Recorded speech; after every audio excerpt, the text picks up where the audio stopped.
경남 지역 이슈를 집중 분석하는 시간 헬로 이슈 토크 시작합니다.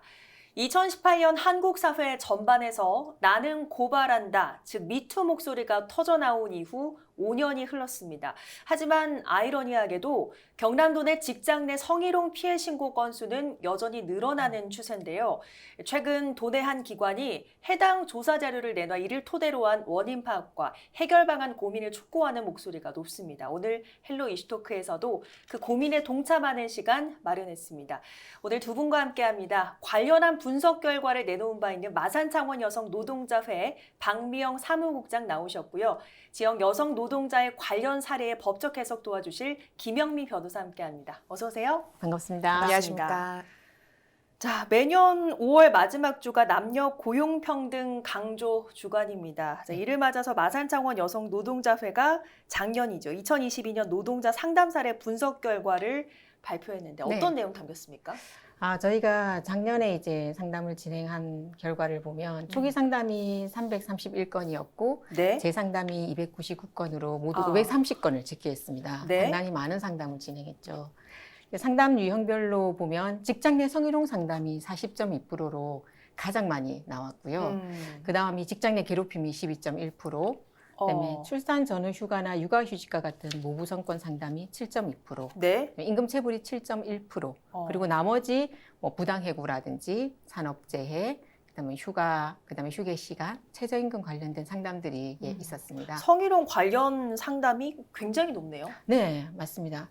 이렇게 성희롱 상담 이제 추세를 보니까 2020년도에는 101건이었어요. 네. 그리고 2021년도에는 132건. 근데 근데 작년에 213건으로 엄청나게 많이 늘어났습니다. 폭발적으로 좀 늘었다고 볼 수 네, 있겠네요. 그렇죠.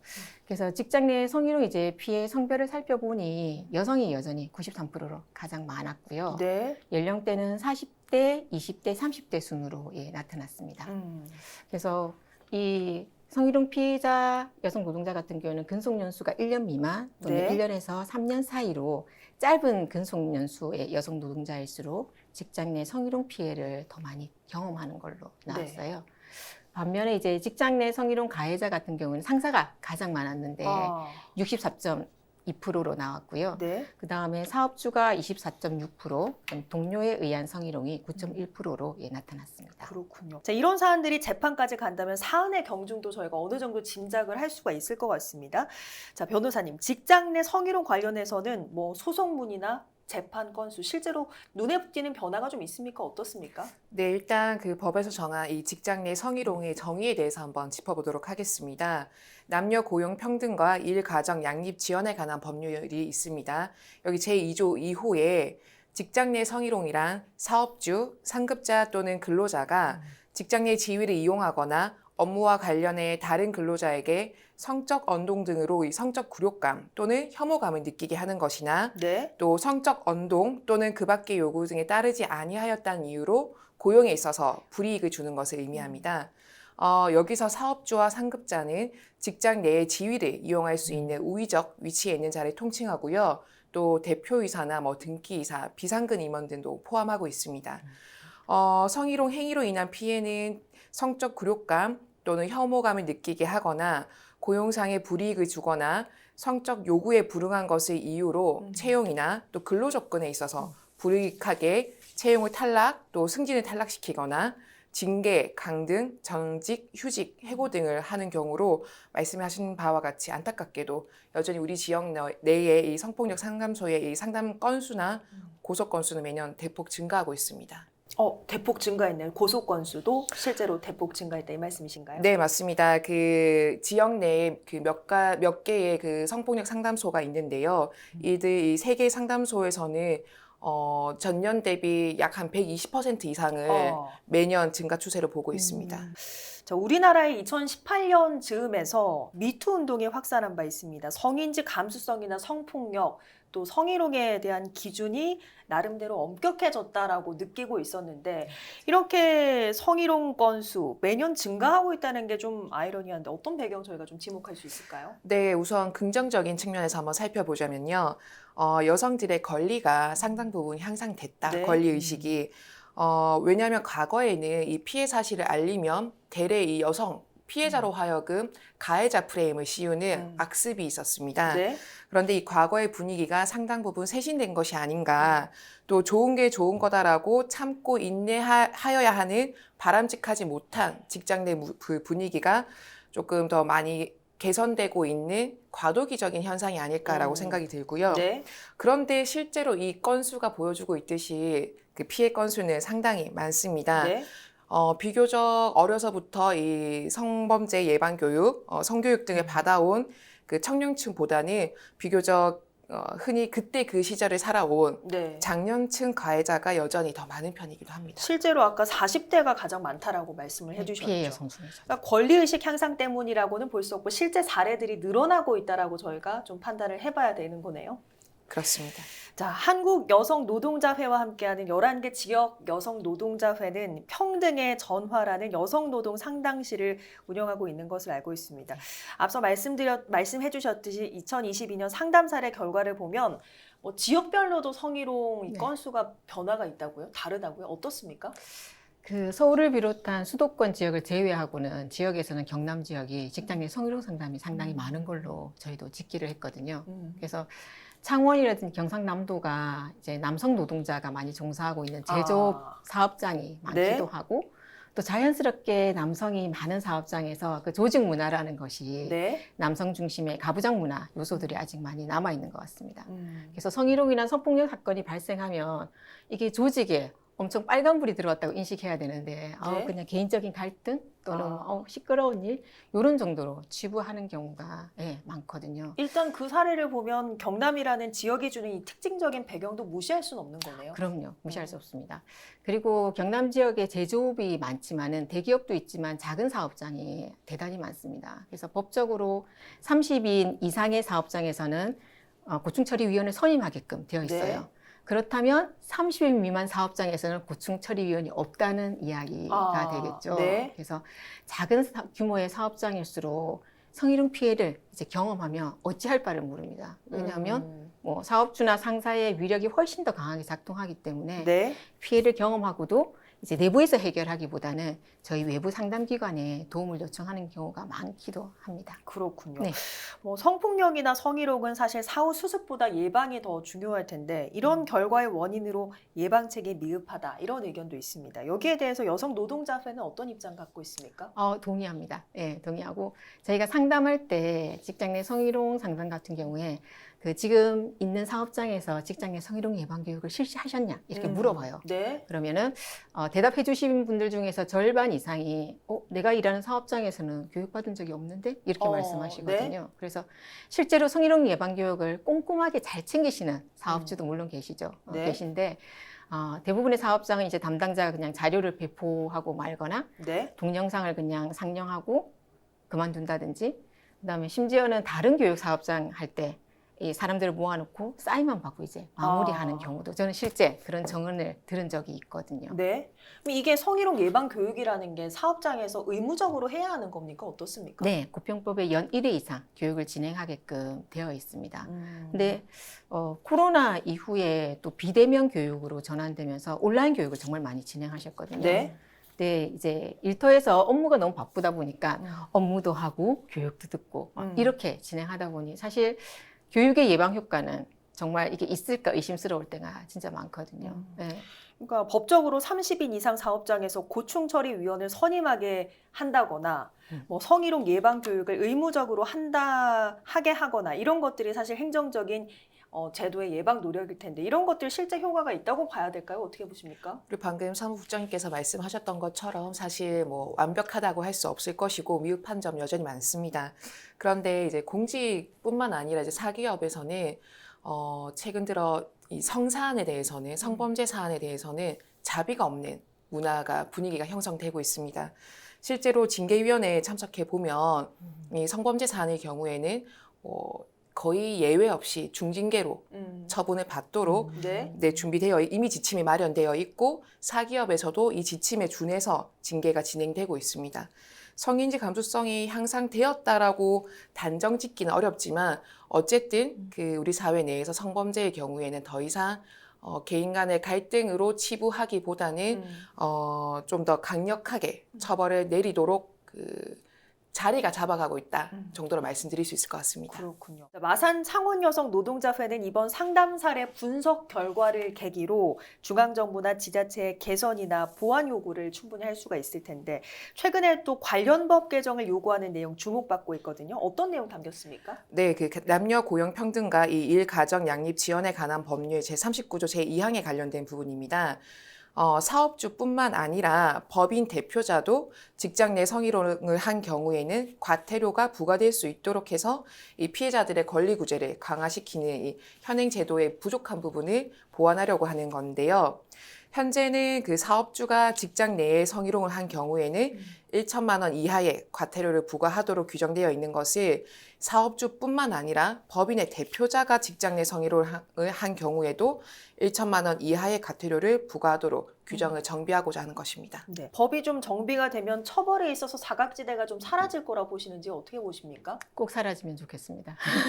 그래서 지금 말씀하신 그 진행 사항이 현재 서울 여성 노동자회를 중심으로 여성 노동자회가 그 제39조 2항 개정, 이제 법인 대표가 네. 이제 성희롱을 한 경우에 1천만 원 이하 과태료를 부과한다는 내용을 이제 송옥주 국회의원을 통해서 저희가 2021년 11월 12일 날 발의를 했어요. 네. 근데 그 이후에 국회 환경노동위원회에 가서 이 법안이 아주 지금 심사도 되지 못하고 계류 중에 있거든요. 네. 근데 이제 조금 저희가 희망적인 것은 지난 5월 25일 날 고용노동부에서 이 내용 개정안을 담은 남녀고용법 입법 예고를 개정안을 입법 예고했어요. 네. 그래서 저희가 사실 요걸 좀 결과를 기다리고 있는 중이긴 합니다. 네. 그래서 법인에 의한 이제 성희롱 같은 경우에 서울 여성 노동자회 지난해 상담 결과에 보면 법인 대표가 성희롱을 한 경우가 14.7%로 아주 상당히 많이 차지하고 있거든요. 네. 근데 지금은 아직 법 개정 이전이기 때문에 네. 어디선가는 여전히 법인 대표에 의한 성희롱이 위험이 아직도 남아 있다라고 봐야 될 것 같습니다. 그렇군요. 네. 자, 고용노동부가 해당 법 개정을 입법 예고했지만 아직 결과는 좀 지켜봐야 하는 상황인데 이런 규제나 처벌을 뭐 법 개정으로 안 된다면 도의회나 시의회에서 조례로 규정하는 방법도 있지 않겠습니까? 어떻게 보십니까? 네, 요것은 그 법률 재개정에 있어서 어떤 기술적인 좀 문제인데요. 상위법을 구체적이고 세부적인 기준을 마련해서 하위법에 규정하는 건 당연히 가능합니다. 네. 다만 이 하위법은 상위법의 입법 취지에 반하지 않는 범위 내에서만 규정이 가능하기 때문에 특히 이 법인 대표자에 대해서 더 엄격히 처벌하라라는 규정은 네. 상위법을 벗어난 상위법에서 하위법의 그 재개정을 할 수 있는 권한을 부여한 범위를 벗어난 것으로 보여져서 사실은 상위법에서 정하지 네. 않는 한은 현실적으로 좀 어려움이 있지 않을까라고 생각하고 있습니다. 자, 그러면 이 법 개정이 입법 예고된 상황에서 네. 이게 법 개정이 이루어지지 않으면 사실 처벌 근거가 마련되지 않아서 조례로도 어려운 상황인 건데 지자체와 시의회 그래도 나름대로 좀 요구할 부분이 있으실 것 같아요. 정말 말씀하신 대로 조례가 진행돼서 그것이 고용노동부나 검찰에서 이 법을 탁 기준으로 삼으면 정말 좋겠지만 그렇지 아니하고 제가 창원시나 경상남도 홈페이지를 들어가 보니까 네네. 이미 지자체별로 성희롱 성폭력 예방 지침이 다 따로 나와 있고 네. 경상남도 같은 경우에는 2021년도에 이제 이 법을 개정하면서 법 규명에 2차 피해라는 문구를 넣었더라고요. 그래서 2차 피해에 대한 심각성을 경상남도가 인식하고 법규명을 개정했다고 저는 생각하거든요. 네.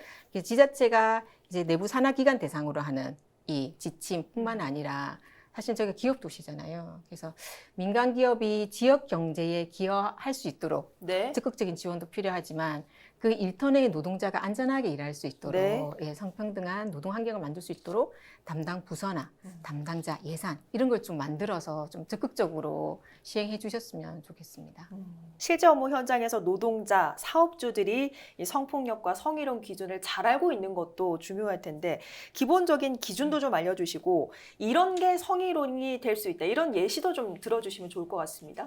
네, 이 직장 내 성희롱을 판단하는 기준을 그 우리 판례에서 정리해 놓은 내용이 있습니다. 조금 길고 어려운 말들이 있을 수 있는데요. 네. 한번 설명드려 보겠습니다.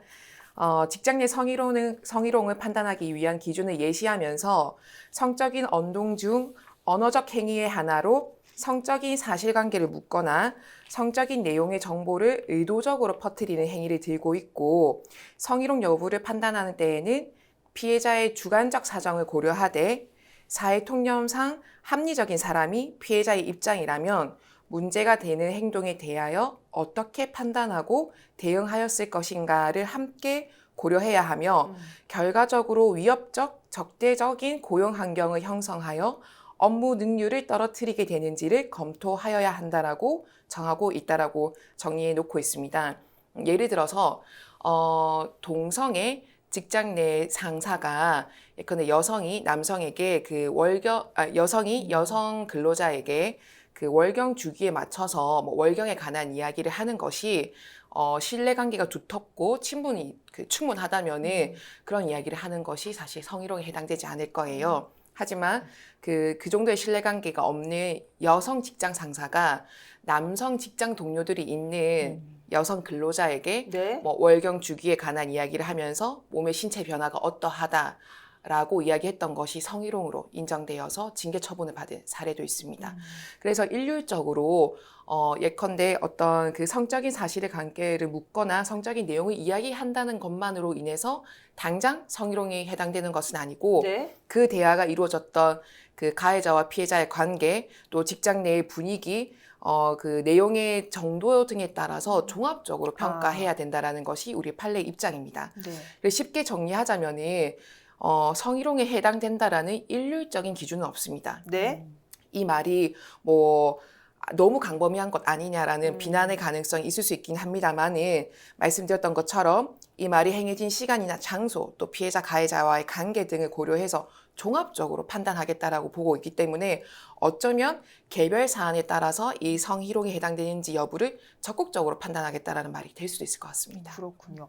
만약에 이 법적인 판단을 받을 경우를 대비해서 노동자가 좀 준비를 한다면 어떻게 좀 대처를 하면 좋을까요? 네, 그럴 일이 최대한 적게 일어나기를 간절히 바라는 마음으로 일단 모든 송사에서는 언제나 증거가 가장 중요합니다. 네. 그래서 뭐 가해자의 가해 사실을 녹음하거나 촬영할 수 있으면 제일 좋겠지요.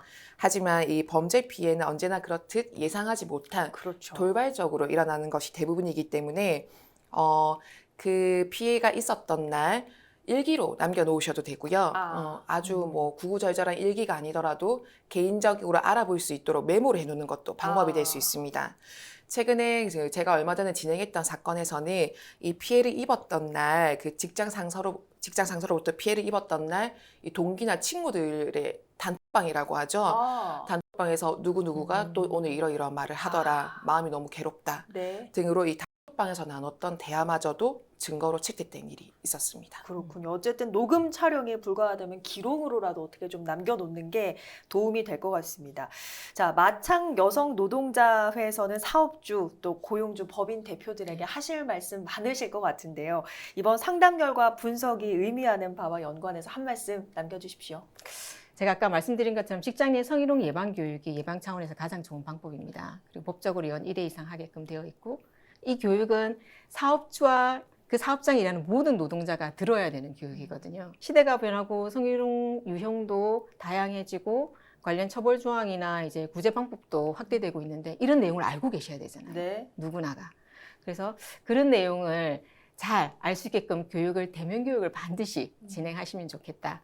이런 말씀 드리고 싶고 마지막으로 성희롱이 발생하지 않으면 정말 좋겠지만 성희롱이 발생했다 하면 사업주는 이제 피해자 중심의 조사 뭐 그다음에 피해자 보호 조치, 가해자 징계 이건 의무 조치이기 때문에 반드시 해야 되거든요. 그것뿐만 아니라 신고한 사람에 대해서 당신이 신고를 해줘서 우리 사업장이 직장 내 성희롱이 더 이상 발생하지 않는 사업장이 됐다. 그래서 정말 고맙다.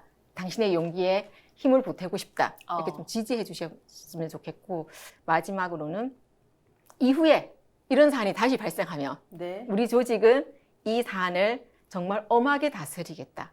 그래서 이걸 적극적으로 표명해 주시고 그래야만 2차 피해를 예방하고 조직을 신뢰할 수 있는 노동자가 신뢰하고 안전하게 일할 수 있는 좀 계기가 될 것 같거든요. 그래서 그 말씀 꼭 좀 드리고 싶습니다. 네. 오늘 이 방송을 계기로 인식이 조금이라도 좀 변해서 내년에는 상담 건수가 조금 줄어들길 바라보겠습니다. 오늘 두 분 말씀 고맙습니다. 고맙습니다. 네, 이번 마창 여성 노동자회 조사 결과가 도내 직장 내 성희롱이 줄어드는 도화선이 되길 바라면서 오늘 헬로 이슈 토크는 여기서 마치겠습니다. 함께해 주신 여러분 고맙습니다.